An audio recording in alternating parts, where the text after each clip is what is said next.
मंत्री नितेश राणेंना उपमुख्यमंत्री अजित पवारांनीच कानपिचक्या दिल्या आहेत। वक्तव्य करताना जरा भान ठेवलं पाहिजे असं दादांनी म्हटलंय। तर संजय राऊतांनीही राणेंचा चांगलाच समाचार घेतलाय। इतिहास बदलण्याची प्रक्रिया गंभीर आणि घातक असल्याचं त्यांनी म्हटलंय। शिवरायांच्या सैन्यात कुणीही मुसलमान नव्हतं असा दावा नितेश राणेंनी केला होता।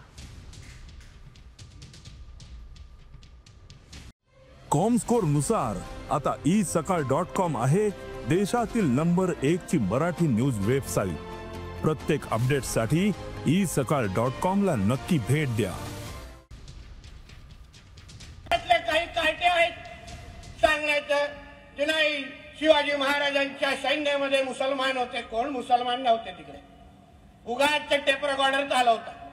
स्वराज्याची लढाई ही इस्लामच्या विरोधातच होती, हिंदू विरुद्ध मुसलमान होती आणि त्या लढाईमध्ये आमच्या राजांनी हिंदू धर्माला इस्लामच्या समोर झुकायला दिलं नाही। हाच आमच्या सगळ्यांचा ज्वलंत इतिहास आहे की मी दोन्ही बाजूच्या सन्माननीय सदा अडचणीत येणार नाही याबद्दलची काळजी घेतली पाहिजे। म्हणजे ज्यांना देशाच्या बद्दल एक प्रेम आहे असा मुस्लिम समाज मोठ्या प्रमाणावर आपल्या भारतात आहे, आपल्या महाराष्ट्रात आहे। छत्रपती शिवाजी महाराजांनी त्यांच्याबरोबर जे काही लोक होते त्याच्यामध्ये मुस्लिम लोक देखील होते।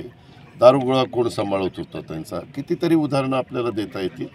आणि त्याच्यामुळं त्यांनी का असं वक्तव्य केलं, त्यांच्या वक्तव्यामागचा काय हेतू होता ते मला माहिती नाही। शिवाजी महाराजांचे अंगरक्षक कोण होते मी नावं घेत नाही। या बखरी चाळाव्यात वाचता येत असेल तर कोणी समजून घ्यावा इतिहास आणि मग इतिहासावर बोला। इतिहास बदलण्याची ही जी काय प्रक्रिया सुरू आहे